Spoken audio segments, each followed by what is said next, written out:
జై శ్రీమన్నారాయణ ఆండాళ్ళే శరణం. ధనుర్మాస వ్రతంలో 7వ పాశురం. కీసి కీసన్ రింగుమానచ్చన్ రందు పేసన్ పేచ్చరవో కేట్టలం పేయపన్నేం కాసుం పెరప్ప కలకలప్ప ఎక్కై పేర్తు వాసనరింగుల ఆయచ్చలార్ மத்தினால் ஓசு படத்து தயார அறவை கேட்டலையோ நாயக பெண்டு பிள்ளையை நாராயணன் மூர்த்தி கேசவனை பாண்டவுனி கேட்டை கிடத்தேயோ முடியாயை తిరువలోరింబావాయ్. ఓ యువతి, మాకు నాయికవై నోము నోచు విషయమంతా తెలిసి ఇంకా నిద్రిస్తున్నావా? ఎంత విడ్డూరం! ఇంకా తెల్లవారినే లేదంటావా? భలేదానివి.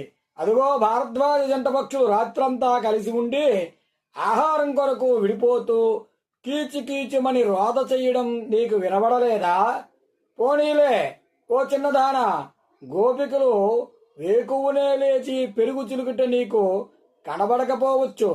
చిలుకునప్పుడు వారి మెడలో మంగళసూత్రాలులోని 2 తాలుబొట్లు కాసులు పేర్లు రాచుకుని కలిగే చప్పుళ్ళు చేతి గాజులు గలగలలు నీ చెవికి వినబడనే లేదా?